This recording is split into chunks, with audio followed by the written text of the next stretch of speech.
Boom, guys, you already know what it is. You know LT, aka TANKdGAMER. Now today we're going to be reviewing a reviewer based on Sparking Zero. Now I just want to flag up that I'm not a reviewer myself, so that's a disclosure message right there, but I'm just doing this for fun.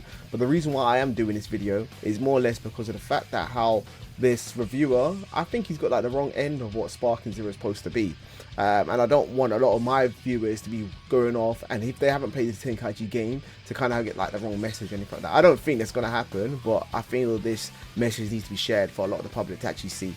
Anyways, let's just dive right into it. Can you spot what's wrong with these two Dragon Ball Z games? They show the same scene, Goku and Vegeta battling it out in a Utah-looking desert. It's a classic clash that took DBZ into the modern era. Alright, so before he goes on, did you lot spot a difference? Like, as in a bad difference anyways, or what's wrong? Because I didn't spot what was wrong at all. It looked like a phenomenal game. You know what I mean? Both of them. You had Rage and Blast 2 and you had Xenoverse 2. Wow, how I didn't get that wrong. You had Rage and Blast 2 and Xenoverse 2. None of them looked bad. You know what I mean? These are games I would still play. But and with the new engine, you can likely pick out which one is the newest game, Sparking Zero. Yep, that's right. Which one is the second newest? Okay, so why does that matter about which is the second newest? You know what I mean, isn't it? So bear this in mind, he said, can you spot what's wrong? You know, I didn't spot what's wrong. I'm sure you guys didn't spot what was wrong anyways. It looked like a phenomenal game. And now he's saying that, okay, cool, which is the second newest of the game. Now I can easily say that, especially because I've played pretty much all the games, right? So you got Xenoverse 2 top right, Xenoverse 1 bottom left, which is the sequel, so therefore both of the games are going to look identical. Naturally, it's just going to be a better engine on Xenoverse 2. And then you got Rage and Blast 2 that took a bit more inspiration when it came from the TANKdGAMER series. Bear in mind, even Xenoverse 2 and Xenoverse took inspiration from the TANKdGAMER series with the whole like open world aspect where you can have a fight in this 3D done space. Burst Limit now on the other hand is a 3D space but in a 2D playing field. So even though it looks pretty open, you can sidestep and stuff like such things like that, like Tekken. It's still, you know what I mean, boxed in. I'm looking at you, you're looking at me, you know, and we have to fight on a rock paper scissors sort of element, right? Where if I go for a frame which is better than yours, I'm most likely going to hit you faster than you go for a heavy. Or if you get better range, you know what I mean? It's going to work that sort of way. But so these games, 3D space, you probably got more movement to kind of worry about, and this game is just a 2D one. But I don't understand what he's trying to say. Does the gameplay look different? Yes, it does. Faster? Smoother? Tighter? Okay, so where he's saying faster and things like that, these games are pretty fast already. Why would you want them to be faster? You know what I mean? Like, I'm not going to just jump on it and say, oh, yeah, cool, the Dragon Ball Z fights aren't fast enough or whatnot, because they are, you know? And as you can see, look, I'm just going to rewind it back here. You're telling me... Zero. But which one you're telling me the second newest? The movement here isn't fast. Does the gameplay look different? Look how fast he's moving Xenoverse 2. These lines coming behind him. Tighter, you know what I mean, innit?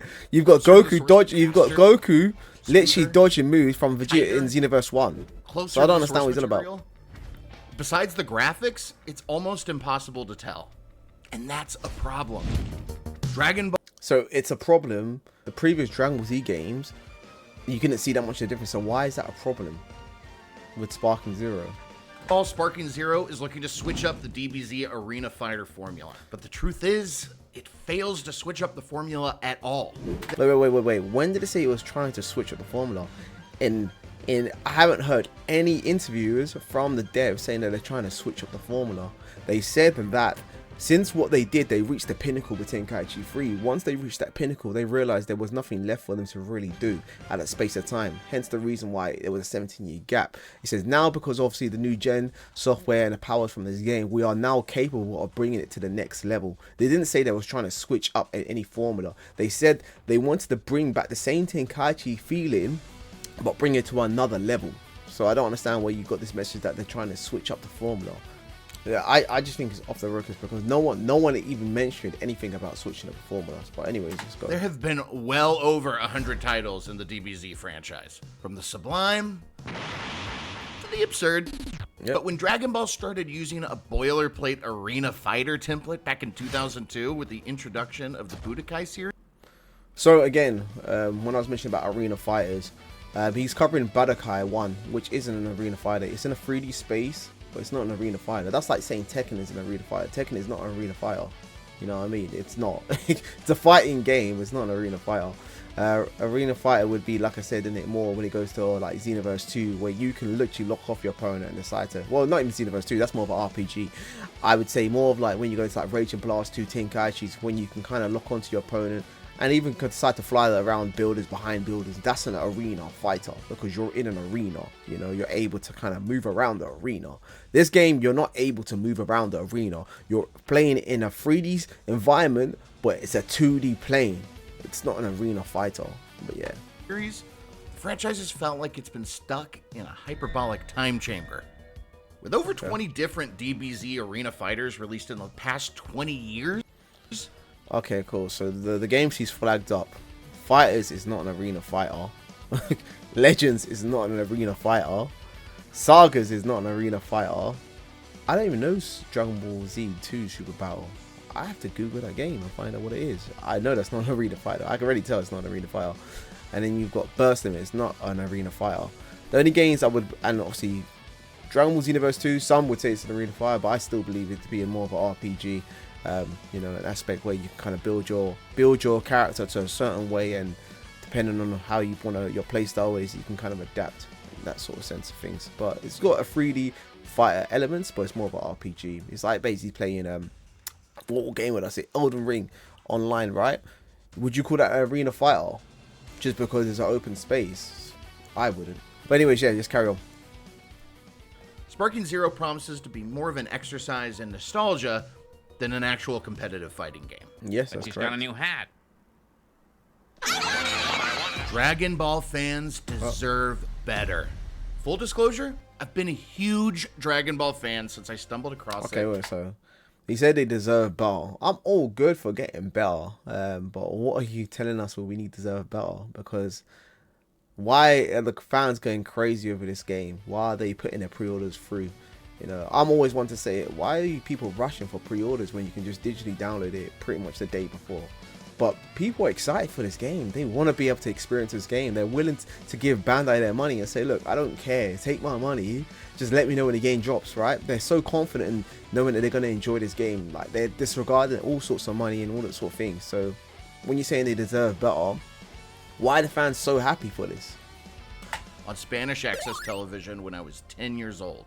I love Dragon Ball. It means more to me than any other animated franchise. Yeah, I name my cat Piccolo and sometimes dress him up like Lord Beerus.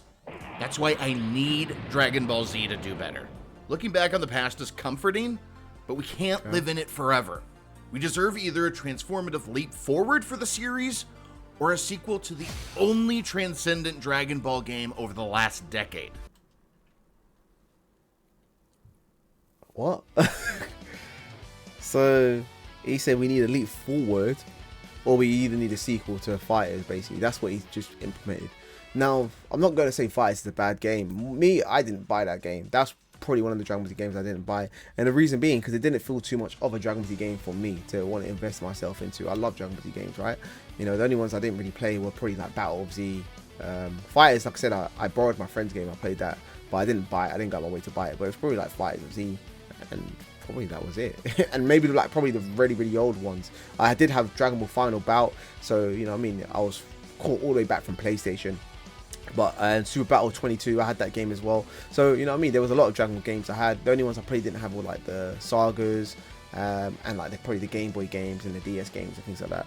But saying that it needs to go back to where Fighters is going is kind of weird, because you're saying that it needs to be more innovative and be more refreshing, but now you're saying that should go back to what Fighters was doing, and Fighters didn't do anything new technically, right? You know what I mean? It's very similar to those Blaze Blue games, where in sense of obviously you have combos, we can bring in your partner, do a tag move, things like that, right? And then you have like your special effects, ultimate moves and things like that, which is cool. You know what I mean? It is cool, but it's not really Dragon Ball Z thing for me.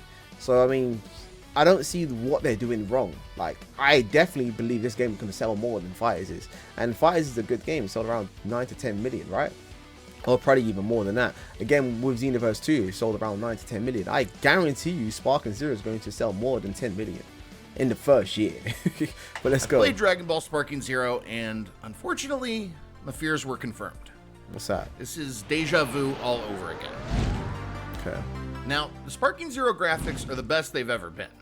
And I applaud them for having Controls are meh. destructible environments and trees that sway when hit with key power, but graphics alone do not make a game. When you dissect a match, it's much slower than it looks. Real impact and damage is far apart. And so that was from the early build, right? Where we saw the game, and it wasn't even slow. I didn't think it was slow, and it doesn't look bad, but they have made it a lot faster anyway. So you saying that, oh, this game looks slow, why didn't you just compare it to a character like Duran, which was literally, I don't know if you can count his punches, and you're telling me it's slow. Who else do you know you can, what other fighting games do you know that punches and you can't even count their punches? Like, you know what I mean? And in this one here, you had to slow it down in a different frame. Do not make a game. Because if you were trying to say it was slow, why did you have to slow it down? Yeah, why did you have to slow it down? Didn't make sense. And it doesn't have the back and forth, keep them guessing momentum battles of top fighting games. Well, no, it doesn't have the same sort of elements as a lot of the fighting games, but it does have key elements more than a lot of Dragon Ball Z games. For example, you could tuck in lows, you know, trip them up, you can hit them high in the air, then you can counter certain moves. You know, there's a lot of elements in this game of surprise that will catch your opponents off guard. So I don't understand what you mean, because TANKdGAMER is known for having his most, like, you know, most refreshing element when it comes down to fighting games of the guessing mechanic, as what you've said. So again, a lot of anime games, they don't focus on, you know, as in depth when it comes down to Tekken or Street Fighter. Bear in mind, I've been playing Tekken a lot, so, you know, I can understand where you're coming from, but what are your expectations where you're saying, oh, it doesn't have this, because Fighter doesn't even have that. You know what I mean, innit? So it's like one of those ones where, like, bro, what are you trying to say? We're seeing stagnation in the gameplay sphere, where Sparking Zero is extremely similar to the last several dozen Dragon Ball Arena fighters. It feels more like the return of the EA Sports College Football franchise than a or a return of the TANKdGAMER free series, but cool. New spin on Dragon Ball. Updated graphics, no one asked for a new spin. Familiar controls. And I need to talk about those controls, because if you've ever wondered what it's like to be one of the Z fighters, turn elsewhere, because the controls are not great. The controls are what they used to be when it was classic, right? So those that played the classic game, I admit to you, it is a bit more complicated in terms of when it came down to Xenoverse, in my opinion. But then maybe that's because I've been playing Xenoverse for quite some time now. But I feel if you're playing it for this game for a year or two, your controls are going to be pretty easy for you.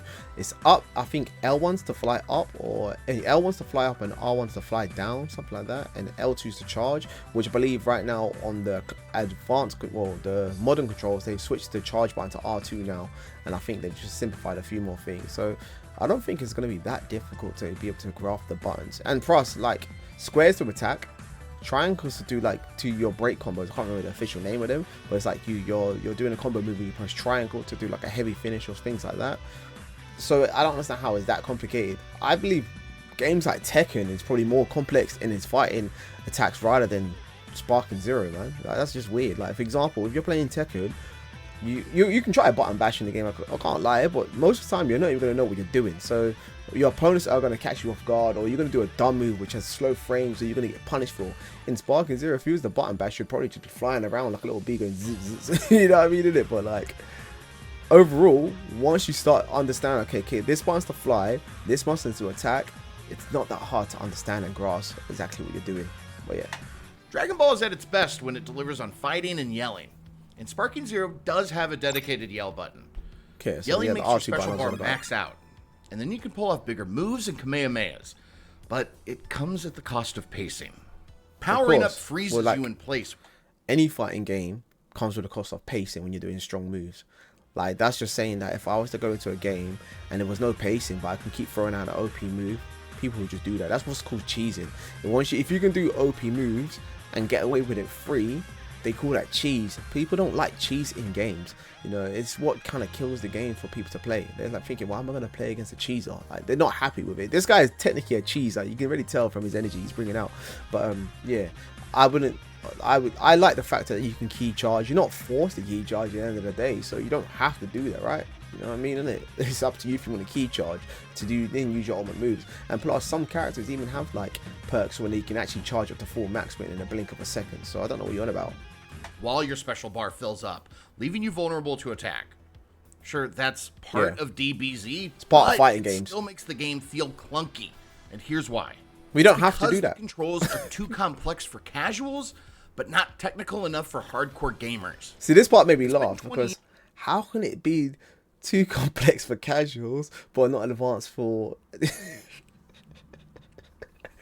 Bro, that doesn't even make sense, bro. It's either one or the other. You know what I mean? Like, you're trying to say that it makes a happy middle and that's bad. You're saying, okay, cool, it's not technical enough for advanced gamers, but it's too complicated for casuals. So what, you're saying that no one's pleased then because they met in the middle, so no one's pleased. Someone's saying, okay, cool, the game's too hard for a casual, and the technical player is saying, oh, it's not hard enough. So what? So the technical player is going to pick up the... That's just dumb. Years since Dragon Ball Budokai 1, and transitioning from ground to air combat is still awkward. What? Air combat is still awkward. How? How is that awkward? Why are you comparing Budokai 1 to Sparking Zero? It doesn't actually make sense. There was no dedicated fly button even in the Budokai 1 series. So when you're saying that it's awkward to fly up in the air, you press R1. Is that awkward? Someone tell me in the comment below if that's awkward to be able to fly in Sparking Zero. You press R1, that's one button. You tap it, you jump, or you hold it, and that's the fly. Is that awkward? I didn't think it was awkward, personally, in my opinion. And you know, to fly back down, you press L1, and then you're on the ground.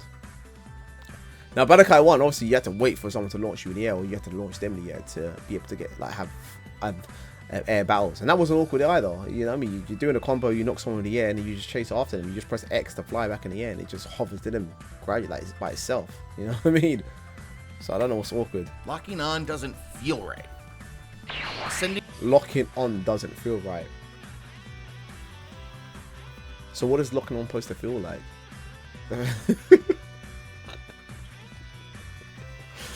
How does locking on supposed to feel right? I don't get it. You're just locking onto your opponents to know where they are, and then after that you engage with the fight. Ascending and descending could be streamlined, and it's not always clear if you whiffed a beam because of something you did, or if you just weren't on the right plane. You might even find yourself fighting underwater, but it doesn't slow you down or change anything at all.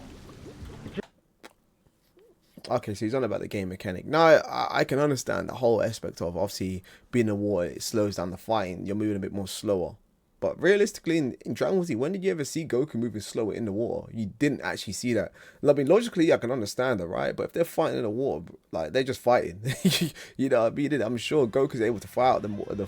Like, he's able to, like, shoot energy beams, and he's able to do, like, full combos in the water anyways, regardless, right? You know what I mean? And, again, it's a lot on the engine. I'm not going to here and sit and defend them, but when you can understand when you're making the game, there's room for improvements, yes, but then at the same time, there's a point where they reach a cap and they say, look, we've done enough, you know, we've done enough, and this is reaching to the expectation people are at least happy with. Because at the end of the day, they can build on so many things they can work on, and until the point they don't even bother to release the game. You know what I mean? But they've got to get a game up for us, and they've got to say, yeah, cool, we've done a good enough job, and I hope you guys are happy with it. And pretty much I am happy with it, man. You've got a water element that looks fantastic, it looks great. You know, the fact that obviously even though when you're in the water your key charge is slower is a small element that they brought into it. But to say that I am on the water now, I've got to change, now the devs have got to change the fighting mechanic to say that your character is moving slower now and things like that. And then when they go branch into the sky, they then have to worry about, okay, cool, we need to then change the game mechanic again. This causes a lot of game breakage, you know, and this is one of the things what may lead to a lot of bugs and things like that. Now, they potentially didn't have time to be testing these things out, or they may have not even had it in mind at the time. But I'm not going to put them at fault to say, okay, because they didn't add slower movement pace in the water, it's a bad game. Because then I could just be saying, I could be nitpicking and saying, oh, why is your character able to stay underwater for so long? You know what I mean? You can just nitpick a lot of small things, or why is my character not swimming in the water? Why is he, you know what I mean? It's just, or why is my character not caught in seaweed? You know what I mean? There's so many things I can say, why is the character not doing that, and anything like that. But at the end of the day, what a game developer's job is to do is to make sure that you enjoy the game you play. And if you are enjoying the game you're playing, then there's no need for all these added features and things like that. Yes, it would be nice to put these things in the game, like more realism and stuff like that, but it's not needed. It doesn't make the game a bad game, you know? Just puts on a slightly different filter. The best fighting games, like Street Fighter, Tekken, and Under Night In-Birth, feel like you're mimicking characters. Okay, this game looks cool, but I've never heard of it, Under Night Mid-Birth. You know, it does look cool, but, you know. Character motion, gathering power, and pushing a button to release it. There's an emphasis on... Okay, so I have nothing really to say to this point, but I don't understand how you can... I'm not going to say these aren't the best fighting games. They are brilliant. Yeah, they are brilliant in their nature. But so is Sparking Zero, bro. TANKdGAMER is brilliant in their nature as well. They're not trying to mimic these guys. They're not trying to mimic the games and only things like that. TANKdGAMER looks visually impressive, and I think that's what a lot of people love to see in these games. They want a visually impressive game to enjoy and be immersed into the field of Dragon Ball Z, and I think that they've hit the nail on what they're doing. On frame advantage, timing, and spacing that can mean the difference between victory and defeat. Becomes more of a dance at a... Okay, so with the Sparking Zeroes game, there is more of like a frame advantage, and there are timing and spacing, but it doesn't come with like large moves you do that, for example, like whiff, like you throw out a kick and it whiffs or things like that, but it more comes down to movement. They focus a lot more elements on the actual game movement itself, rather than you being boxed into like a prism where you have to kind of get the spacing right and all those sort of things. It's more coordinated around, okay, cool, I'm standing here and my opponent is like 10 meters ahead of me. How do I get in fast without him kind of responding fast enough? And that's where it comes down to its spacing. It doesn't do spacing like traditional fighting games, because other fighting games aren't moving as fast as Sparking Zero to be covering that much space in that space of time. You can imagine, for example, if I'm fighting the game and I'm worried about doing a whiffing move, but I'm traveling at the speed of light behind you, like how is that even going to make sense? For example, I'm going to do like this bicycle kick and I'm hoping I don't whiff, but I've got my opponent on the other side of the map pressing square and X and boosting at light speed behind me, like, so they ain't really got time to focus on these elements. They're two different games, you know what I mean, two different game elements you're working on, so you can't expect them to kind of have these same sort of features into it. You know, I'm not going to complain that Sparking Zero isn't like Tekken or isn't like Street Fighter, because it's his own sort of game, it's his own sort of genre of what it is in, so you know what I mean, a higher level. Meanwhile, Sparking Zero feels like you're controlling a tank from very far away, and it's frustrating. Okay. Even the best fighting games can sometimes devolve into button mashing, but this is so counterintuitive that it borders on parody, which, hey, might be appropriate. Have you ever watched a Dragon Ball fight? It's all fast punches that don't hit, a knockdown, and a beam to finish it. It's awesome to watch. Yeah, that's what. But when you're watching Goku punch so fast that those frames repeat, whereas moving faster than your eyes can clock, that's primarily so animators don't have to draw as much. But it doesn't translate well to gameplay. No, but we actually enjoy that though. That's the thing. A lot of the players enjoy the feeling of like they experience the anime once again. No one's trying to say to you that we want to like go into an actual battle and be able to see parry every sort of punch coming at light speed, in it, because again, when it comes down to casuals, that's probably not going to be possible when you've got someone who's played the game for a while and he knows just your exact inputs and things like that. It becomes like Tekken. When you're going against someone who plays casual Tekken and you've got someone who plays like pro level Tekken, you are not going to survive. It's not going to be a fun experience for you, because you're going to get the shit beat out of you without even realizing what has happened. And I feel with the middle ground, what Sparking Zero has met is the fact that people, they're going to kind of be able to understand the game. They're going to know what's happening. Obviously, there's still going to be levels to this shit, but you know, it lets it a lot more easier for you to get in and out, you know, for the fact that everyone wants the experience just feeling like a Dragon Ball Z warrior. And I think that's what makes everyone happy at the end of the day when it comes to this game. If you're going into the game feeling like you're fodder, then you aren't going to enjoy the game as much as being immersed into the Dragon Ball field, because you're thinking, why can't I block this? Why can't I block that? I can't even keep up what's happening. And it's just going to be a dampen on a lot of people's moods when it comes down to casuals playing the game. And I'm not saying that it's not a good idea to kind of bring these elements in, but again, you've got to kind of focus on who they are appealing to and what are they trying to get out of it. And I understand what they're trying to get out of it. They want to give the game the immersion of being in the Dragon Ball universe, and at the same time having a lot of other people being able to get into the game as well, so it's not just for hardcores. It sucks all the energy out of something that in the anime was deliberately paced that way to save budget. So what does Sparking Zero have going for it? Well, for one, there's a huge roster. Unfortunately, there's almost no character differentiation.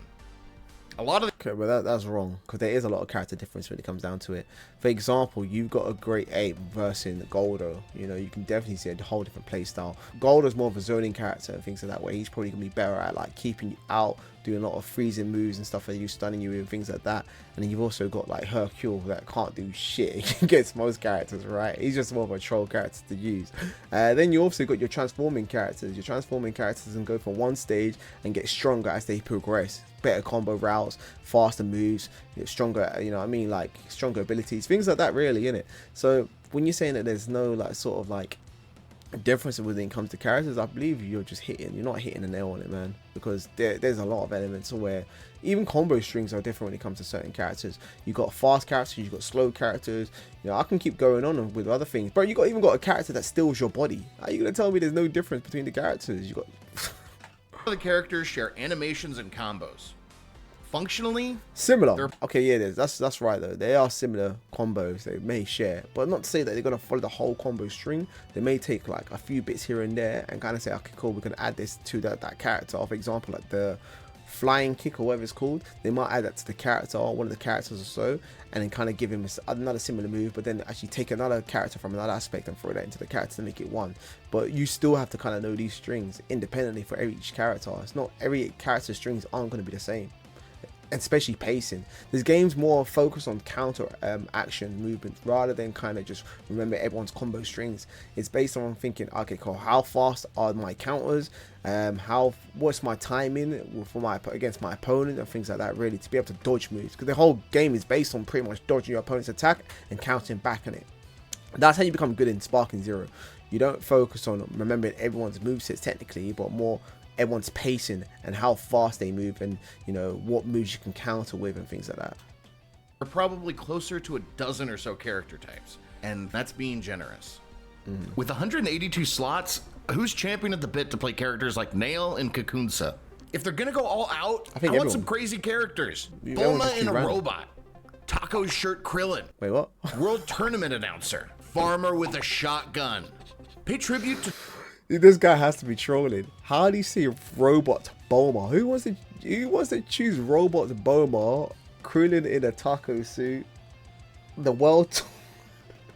host of the world tournament? We've never seen this guy fight ever. So why would you want him in a fighting game? It's like, it's fair enough having Hercule in a fighting game because he claims he's a fighter. And he's there in fights in Dragon Ball Z. You see how he tries to fight, right? But he gets mocked for it. So what do you expect the announcer to do? What, he just put down, what, get his mic and dash it at Hercule? No, not even Hercule, dash at Cell. Even Hercule would laugh at that, bro. You know what I mean? Like, he's not going to get his mic out and say, all right, cool, this is my special attack. You know what I mean? That's just stupid, bro. I've never even seen this cosplay with Bulma in a robot suit or anything. Or a robot in a Bulma suit, man. That's just weird. I don't know what you're about. Toriyama by having one of his self-inserts be playable. There's an aspect of just power respect scaling him, bro. in Sparking Zero that's... Respect Toriyama, bro. You don't have to throw any sort of his icon in it to be like, yeah, he's a playable character. Just respect him, bro. Like, you don't need him. You don't need that. Supposed to reflect the show's lore. Someone like Super Saiyan Blue Goku hits several times harder than Yamcha. Of course. Which he well should. Yeah. But that's a poor substitute for balance. Other games represent... Bro, why are you trying to claim that this is what's gonna help it balance the game? I don't want to even insult, but it's like, when you're talking about balance in a Dragon Ball Z game, we don't want it. We don't want it. The only form of balance we do want is, for example, if you're going to do in a team match and you want the teams to be evenly disputed, well, then yeah, fair enough. But you don't really want it to be able to say, yeah, cool, we want to be able to kind of bring in balance towards Goku and like Krillin, or you know. So the big problem I had with Dragon Ball Super was the fact Goku, Super Saiyan Blue, was going up against Krillin and they were beam struggling. It just felt weird, right? Why is Goku not obliterating Krillin by accident? In that sense of way, innit? And I feel most of the time, if it doesn't stick to the law of what things are, it just comes out a bit weird, right? And I know this is the game and things like that, but people really appreciate the fact that, nah, I'm Super Saiyan Blue Goku, bro. I'm gonna destroy Krillin, bro. Like, I'm gonna mash him up or mash up Yamcha or whoever. and people want that feel to come with it. And obviously, like I said, if you did want to think about balancing out, then you have a DP mode, which is destruction points, where they allow you to have a certain amount of characters on your team, which you can kind of balance out in terms of how strong your whole team is all together. And in that way, one person can have 2 characters on their teams and another person can have like 5, and just to balance out. And then you can have 5 guys jump your 2 characters. That balances it out. But yeah, present power differential matchups by showing different moves and impact. Still, because boring. Every Sparking Zero character feels the same with only slight differences, the best we can hope to get is the occasional character-specific power-up animation. But exploring a bunch of different martial arts styles, whether it's MMA or drunken boxing, brings life into fighting games. Street Fighter 6. Yeah. So he mentioned he was a Dragon Ball Z fan, right? We know already that most characters in the show fight the same. Like, you've got Frieza doing, you know what I mean? He's an alien, by the way.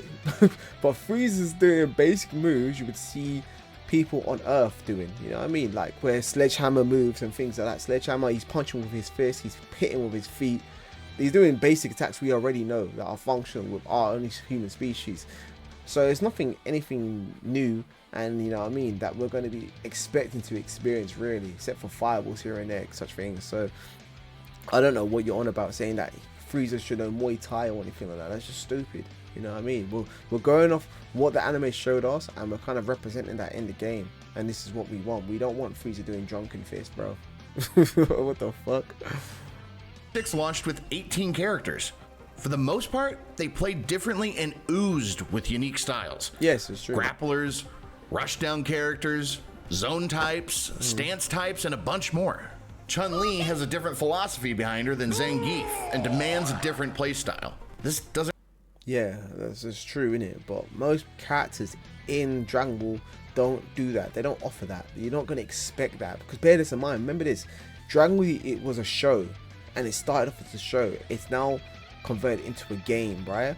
Where players will follow the show. Street Fighter never followed a show. Same way with Tekken, it never followed the show. It was a game originally. So they was able to use the game's idea and kind of implement differences around it. Whether it comes down to a show being implemented into the game, people that watch the show are going to complain if Frieza is doing drunken boxing fists. I'm telling you that, bro. Like, no one's going to be happy that Frieza's doing drunken boxing fists. To tell you, that's going to be weird, bro. You're trying to make the next Dragon Ball Evolution, isn't it? Doesn't really seem to be the case in Dragon Ball, where all characters are slight variations of Goku. Sparking Zero only has 2 archetypes, normal and big.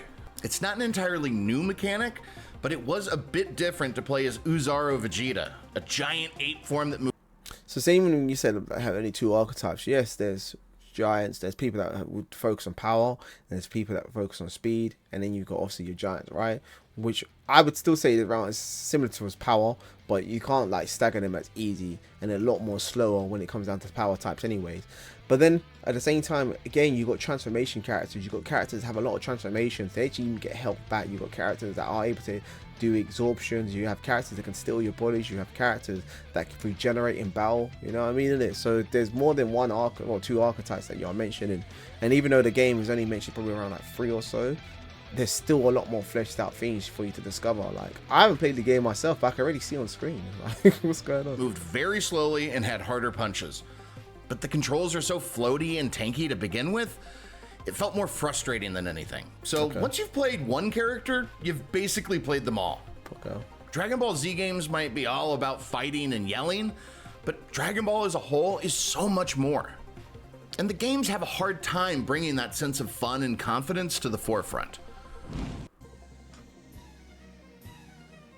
Goku himself was heavily influenced by Journey to the West. With his monkey tail, super strength, and martial arts abilities, as well as his mischievous nature, Goku is a modern-day Sun Wukong. So where we go As a with matter this? of fact, Sun Wukong translates to Sun Goku in Japanese. And the first Dragon Ball series especially reflects that. It's far more grounded and focused on exploration. There are moments along the way that would be perfect for a new game. For all the talking cats and horny sidekicks Goku might come across, there's a sense of world building that's missing when it's conveyed solely through punching. Okay. Big ass problem right here, right? So we want a fighting game, That's what most of the public has asked for. I'm not saying it's wrong to have a game that's not focused on fighting anyways at all, but I'm saying majority of the player base and majority of the people that are interested in Dragon Ball and Dragon Ball Z, GT, Dragon Ball Super like the fighting element of the game. You know what I mean? Like I was talking to you about Breakers, they didn't have a strong appeal to Breakers because there wasn't enough fighting in it. You know what I mean? We didn't like the idea of running and this all comical side of it. You know, some people do, don't get it twisted, but majority of the player base, they didn't. There's a reason why this game is charting on the Steam sales, charting on the PS pre-orders, all these sorts of, and Xbox pre-orders, all of that, and Amazon being sold out. There's a reason why, and because they're giving the fans exactly what they want. They want a hardcore fighting game that looks and feels like the anime. Simple.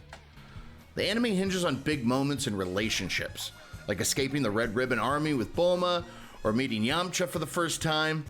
Okay, so there's two different sorts of like archetypes when it comes down to Dragon Ball fans. You've got those that love the Dragon Ball series and love the comical side of it and the story behind it, and you've got the hardcores, you know, where they love the fighting, they love the rock music, they love the punches, the explosions, and all these sort of things, right? Now, when it caters a lot of the Dragon Ball Z games, they cater towards a lot more the hardcore, I'll be honest with you, where, like, you know what I mean, because at the end of the day, you want to experience the wrath of feeling like a Dragon Ball Z character and all this epic power and things like that.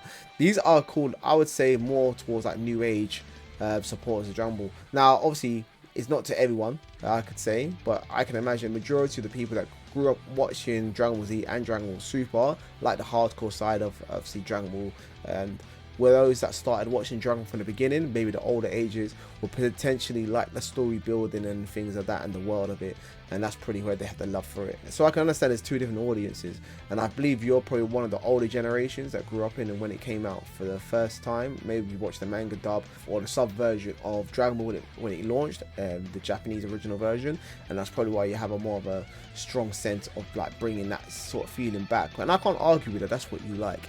But bear that in mind, majority of the audience right now aren't following that. They're not following that sort of tradition. They're following Dragon Ball Z, they're following Dragon Ball Super, and potentially a little bit of Dragon Ball GT. That's the main audience at this point in time, so they're focused on the main audience. Or just how many bonds were formed during the first World Martial Arts Tournament. This game strips out all the context for these deep, meaningful friendships the Z family is built. What we got to bear in mind and remember is Dragon Ball is very different than Dragon Ball Z. They may follow the same story, but bear that in mind.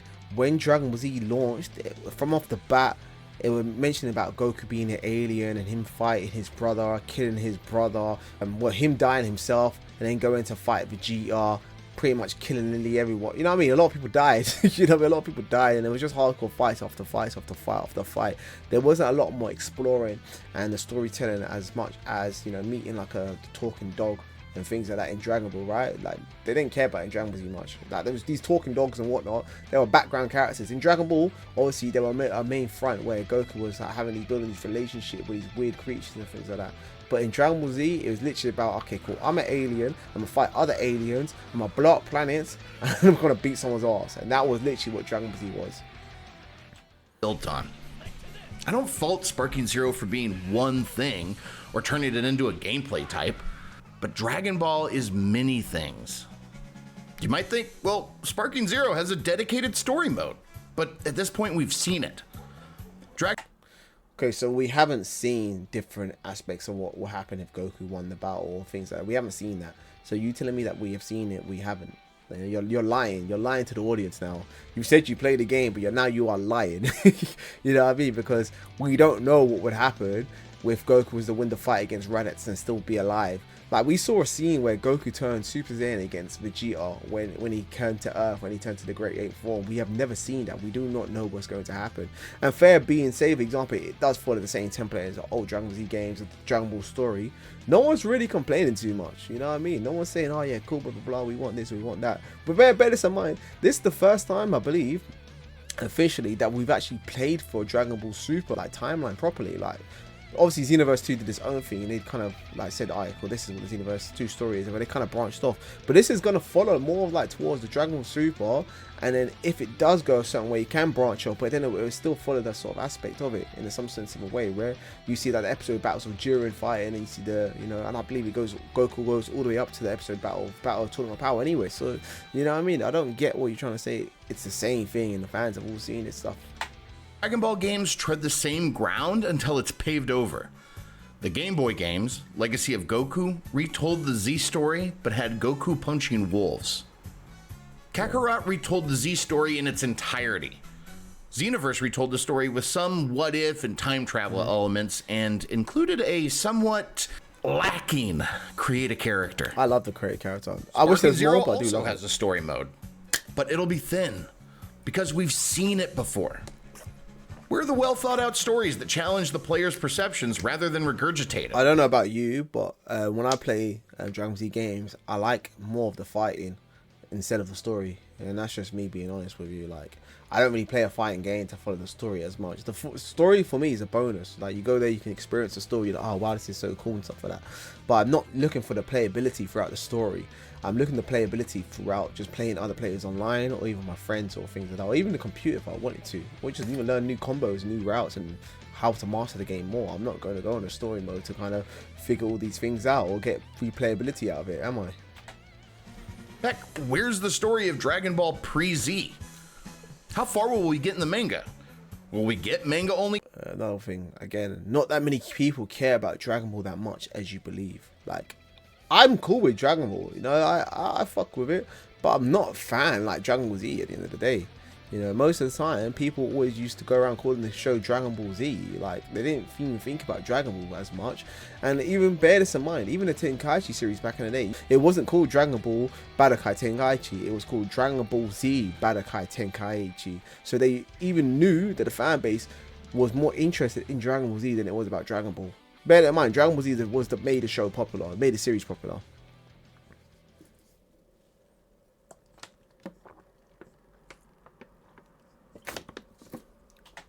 Super Android 13 is in the game.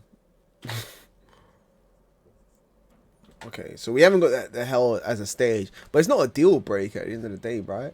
I do wish there was more stages, yeah, but I'm not going to turn around and say I'm not going to buy the game and the game's terrible because it hasn't got the hell stage in it. You know what I mean? Innit? That could be DLC down the line. You know, they've done a lot. They put 184 characters in. I'm more appreciative of the fact that they actually was willing to do that before adding it to DLC lists and such things like that, because you can imagine, like, okay, cool, they put 184 characters, and then but like they put 100 characters, and the 84 characters are DLC, so you've got to spend more money buying these other extra characters if you want to try these out and stuff like that. You know what I mean? So it's, you know, I got to respect them for where their respect is due. They've done their job, and now we're going to see what the game's actually going to be like. I'm not going to complain that I can't use the stage hell, you know.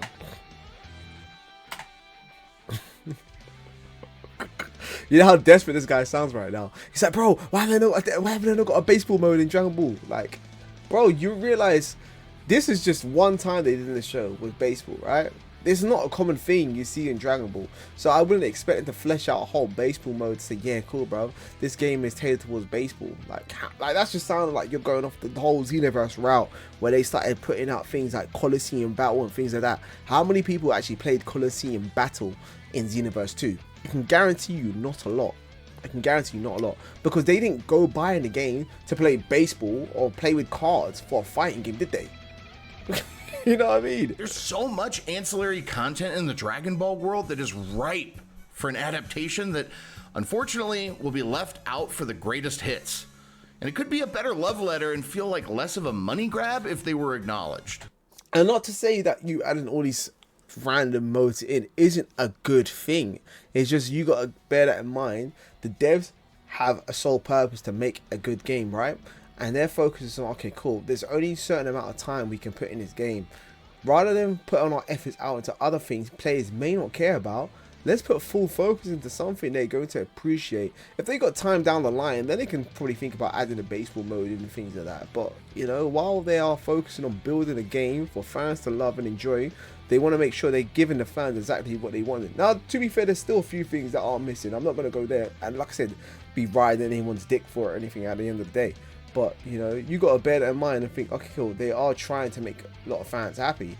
And they've seen that, okay, cool, they've added a lot of characters in it. They've said that there's going to be a lot of, like, stage interactions and things like that when it comes down to the game. They brought back beam struggles. Even though I'm not that happy with how it looks, they still brought it back. So there's are things where, you know, fans love these sort of things being put back into the game. I can't doubt them for saying, yeah, cool, innit, like, you didn't put baseball into the game, so it's not going to be what they want. You know, I mean, this is added extras, added bonus. You know, we're not asking for that. The same way with the Hell stage, no one's really asking for that. They was asking for beam struggles to be put in the game. They was asking for multiplayer to be put in the game. These are the things they were asking for, right? Instead, we just get Frieza blowing up Krillin for the millionth time. I can watch that a million times. In my opinion, Dragon Ball FighterZ is a much better use of the license and still has a robust, dedicated fan base after 6 years. Okay, so when he said Dragon Ball FighterZ, I'm not going to mock Dragon Ball FighterZ. I think it's a pretty cool game. It's not my sort of game. But, you know, and I hear a lot of people saying that as well. That a lot of people got respect for Dragon Ball FighterZ, but it's not their sort of game, you know. So there must be something where it's not appealing to a lot of the Dragon Ball audience with that game. There's obviously a lot of people like fuck with it, you know. I mean, it's cool, but what I'm saying is, like, most of the time, there's a lot of people in the audience saying, "Yeah, cool with it. I wouldn't go sit and play the game for hours. I'll play it for here and there, but I'm not really that immersed into it." So it's a bit weird where you're bigging up fighters a lot of the time, but that's where I find the most disconnect from a lot of the Dragon Ball audience when it comes down to fighters. Like I said, there's not a lot of people I knew that played from Xenoverse, from TANKdGAMER, from Rage and Blast that jumped into fighters next, or they went into fighters in that direction. I don't know that many people. I know a small niche of people that do fighters and they love it, and I respect it as well, but I don't know a bunch of people that are saying, yeah, this is the next big game. There's, like I said, there's people that ride for it, say, yeah, I love this game, and then there's other people that, you know what I mean, they'll probably give it a miss in there and there. But again, when we're talking about the fighters now, you're saying that, okay, cool, well, where's the baseball mode in fighters? It's, again, the same typical sort of thing where we came with a lot of fighting games. Like, again, this is very similar to Blaze Blue, Street Fighter, that sort of aspect of games. So I don't understand why you're talking about this new innovative thing where they should have brought to the game to make it renew for, you know, fans to come. Ultimately, a sequel to that series would be a better overall direction for the franchise. So fighters sold around 10 million, yeah, which is good for them, you know, very good for them. Xenoverse 2 sold around 10, 11 million, you know what I mean? So they're pretty much on the same numbers. So even if you've announced Xenoverse 3, it'd probably do just as well as Fighters 2, let's be honest. You know what I mean, innit? And so far, we've seen Sparking Zero break records. It's sold out everywhere. And you're telling me that Fighters 2 would have done better than Sparking Zero? You lost your mind. It's had just one main release and a handful of DLC over the last 6 years, and is a fresh take on the series, which is weird considering it's a 2D fighter. It's fast-paced and competitive, so much so that it had a presence at the EVO tournament for 5 of the last 6 years. There are 44 characters, and for the most part, they play differently and include some fighting game archetypes that aren't present in arena fighters. It's relatively balanced with only a few insanely OP characters, but they literally just released a patch for that, and the graphics are still gorgeous. It needs more stages, and the menus are clunky, but that's true for most Dragon Ball games. So remember before he was bashing about saying that, oh, Sparking Zero needs Hell stage, he needs all this stuff. He clearly stated, alright, cool, he hasn't got that much stage in fighters, but that's fair because that's alright, because most Dragon Ball Z games haven't got that. You know what I mean? So how are you gonna bash the hornet's nest and say, yeah, we need more stages, but yet be quick to defend why Fighters hasn't got enough stages? And like I said, I'm not saying that Fighters is bad for its stage roster. I think it's fine. You know, I'm not gonna complain about it at all.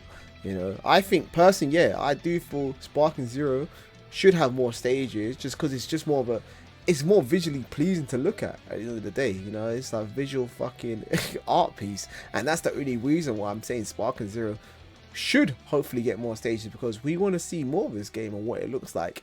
When it comes to fighters, you're not really going to take that much interest into the stage, that as much as you're going to do with Sparking Zero, and that's why I would say that. But I mean, you know, I mean, you're just going off your route, saying that this game hasn't got enough stages, but it's fine. But Sparking Zero hasn't got enough stages. Oh my goodness, like, this is a bad game. Like, it doesn't make sense. Some moments that evoke nostalgia, like Gohan and Goku's iconic father-son Kamehameha, would be a whole ass level in a Budokai game. Why can't the Budokai series just give the fans what we all came to see from the jump? Wait, what? Fighter Z does the same thing in special moves that only last a few seconds. What? Wait, what? What's he on about, bro? What's he on about? There's so much more to mine there that going back to Arena Fighters for another release feels like a step backward. The games industry has a bad habit of releasing rinse and repeat sequels, and we tend to reward it by buying every new sports game or Call of Duty year after year. If we didn't like it, we wouldn't buy it. At least I stopped COD buying has a Call of Duty different because I story stopped every liking time, it. but Dragon just Ball saying the truth, still right? retreads familiar ground.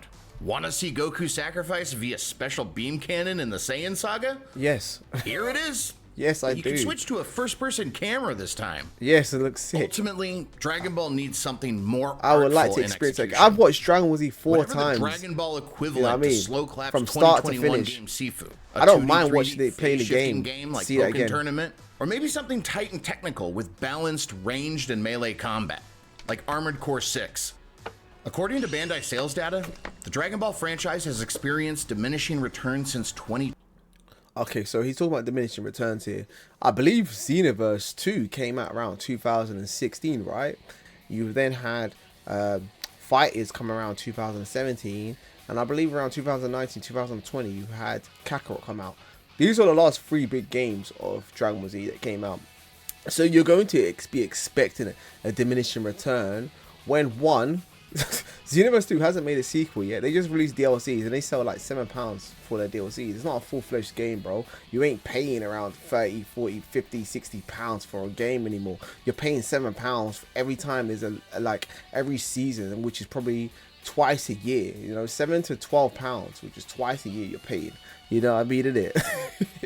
And then you've got Fighters that don't even release DLC as often. You got Kakarot, again, a seasonal thing. 10 to 12 pounds in the DLC, and then you had the Breakers, which went the opposite way, which players didn't want because it wasn't a fighting game, and they realized they weren't getting sales from that game. Most people that play Dragon Ball Z didn't buy Breakers. They didn't, you know what I mean? And if they did buy it, they weren't planning on paying any DLC or any add-ons for that game at all.